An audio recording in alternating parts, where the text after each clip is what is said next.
잘 만들기 잘해야 되는 거예요. 그리고 뿌리 농사가 고추 농사의 80%를 좌우한다. 제가 아까 그랬죠. 몇 배 차이? 8배에서 10배 차이. 자, 깊이가 나야 뿌리가 작게 됩니다. 어른들 그렇죠. 두둑이 낮아야 가뭄을 덜타. 혼잣말이죠. 예전말. 두둑이 높으면 높을수록 뿌리가 8배에서 10배 이상 강하게 하니까 가뭄에도 강하고 물에도 강한 거예요. 그러니까 무조건 뿌리가 많으면 수량도 많은 거죠. 고가가 훨씬 들어간 거. 그렇죠? 그 다음에 적정 수분, 적정 물기가 있는 상태에서 경우를 해라. 물기가 있는 상태에서. 즉, 건조한 같은 물을 주고 난 다음에 반수 후에 경우를 하고, 그 다음에 떡밥, 비가 온 다음에는 하루 이틀 정도 기다렸다가 물이 빠진 다음에 경우를 해가지고 노타리는 어떻게? 거칠게 하는 듯 마는 듯. 이렇게 해야만이 농사가 잘 되는 거죠. 뿌리 농사죠. 병에도 강해지고 수량도 많아지고 다 좋은 거죠. 그래서 이제 제가 이제 왜 좋은지는 또 다음에 설명을 드리겠습니다. 5배 이상 많이 들어갔어도 빨아먹지 못하는 거예요. 설령 비료하고 퇴비가 적게 들어가 있어도 얘는 잘 빨아먹는 거죠. 그렇죠? 그렇기 때문에 제기가를 하라는 거죠.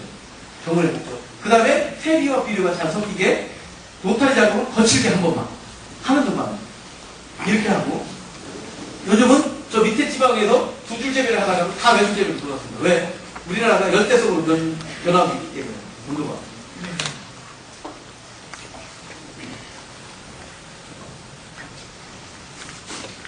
유기물이란 퇴비가 강해지고 탄저병이나 역병에도 강합니다.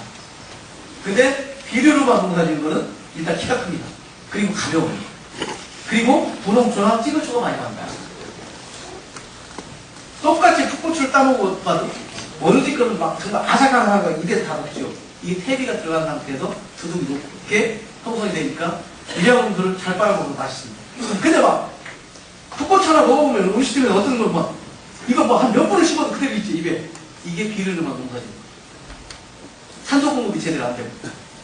이렇게 보시면 간단합니다. 자, 묘의 나이, 묘령 제가 말씀드렸죠. 사람으로 말하면 호로자식이 되는 거예요. 호로자식은 뭐예요? 부모가 없는 걸 호로자식이죠. 지금 위에 이파리는 손바닥 가줄마시가게 이파리가 떡떡 벌어졌어도 햇볕을 전혀 못 빨아먹어요. 햇볕 빨아먹는 건 여기 곁까지 위에 있는 본엽에서 빨아먹는 거예요. 속에서. 얘들이 빨아먹고 위에를 키우는 거예요. 즉, 제 아는 녀석이 지금 고등학교 2학년이에요. 고등학교 2학년짜리가 키가 185가 넘어요. 그리고 몸무게는 90kg가 넘어요. 그럼 저보다 이렇게 크죠? 등치 늘고. 그러면 걔가 경제적인 능력이나 이렇게 저보다 훨씬 더 좋아야 되잖아요. 돈도 더 많이 벌어야 돼요. 근데 얘 돈 지금 하나도 못 벌어요. 그렇죠? 저거 못생긴 제가 벌어 먹이는 거예요. 밑에서 부모 역할을 하는데 부모 딱 긁어주면 어떻게 됩니까? 살긴 사람도 어렵게 사는 거죠.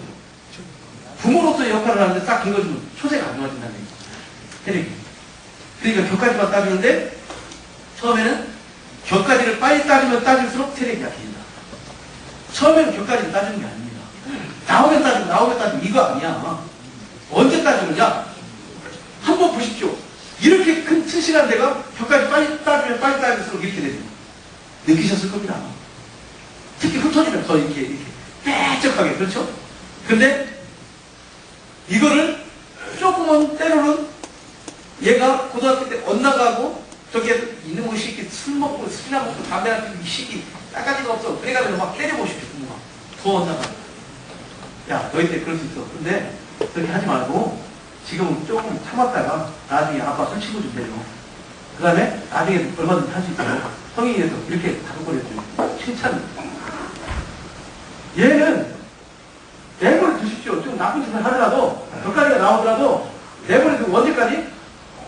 물팍 위에 올라갈 때까지, 즉 방아다리가 한 4-5개 올라갈 때까지 내버려 두시라는 얘기죠.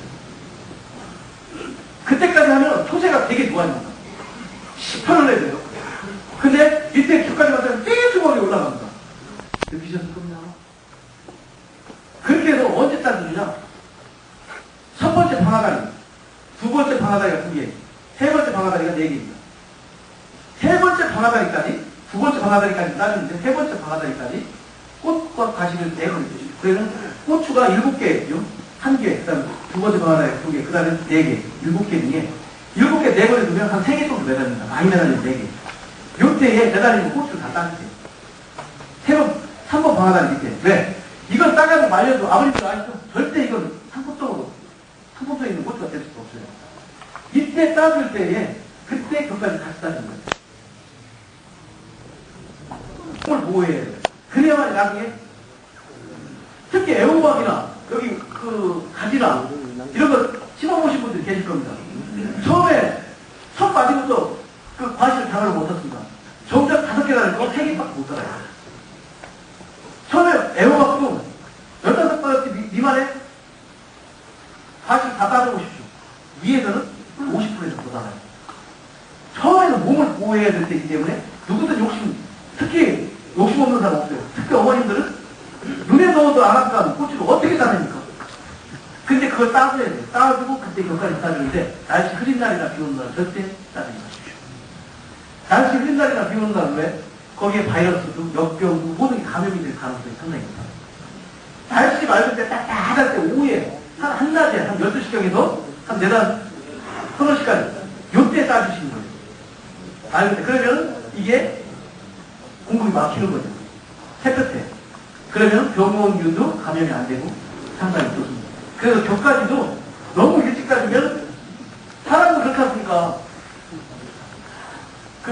누구든 욕심이 없는 사람이 없어요. 저희 애도 처음에 나갔는데 얼마나 우리 아내가 욕심이 많은지 뿌리가 안 내려가요. 뿌리는 한 50일 정도 돼야 뿌리가 내려가죠. 그렇죠? 50일 정도 돼야 한 번에 뿌리가 내려가는데 이때에 구덩이를 파고 여기에다가 헛골에다 구덩이를 파고서는 AKB를 이렇게 한 주먹씩 줍니다. 아버님 주먹이. 그렇죠? 근데 한 주먹씩 주면 어떻게 되느냐? 얘는 우유만 있으면 충분한데 우유 한 통을 딱 먹이고 나서 빨리 커라 하고 삼계탕 한 그릇 먹이고 그것도 모자라서 보시탕 한 그릇 딱 때려봅니다. 그럼 어떻게 되죠? 이제 돌진한 애한테 우유 한 통에 삼계탕, 보시탕 먹이면 얘 바로 또라이 되죠. 그렇죠? 짱 되는 거예요. 이때는 많은 양이 필요가 없어요. 우유 한 통이면 충분해요.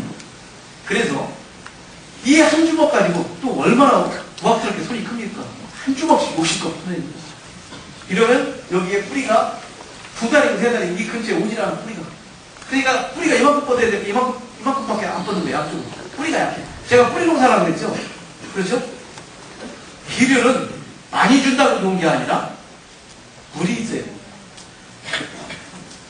이 한 주먹으로 4구덩이 내지 5구덩이 충분해요. 즉 반수저씩만 있으면 충분해요. 반수저. 반수저씩만 넣어가지고 거기에다 물을 한 방울씩 떨어뜨리세요. 졸로. 구덩이에다가. 그러면 어떻게 되냐? 이걸로 한 주먹이 아니라 2주먹, 3주먹 주는 것보다 훨씬 좋습니다. 왜? 비료는 촉촉한 땅에다가 비료를 주면 80% 이상 흡수를 합니다.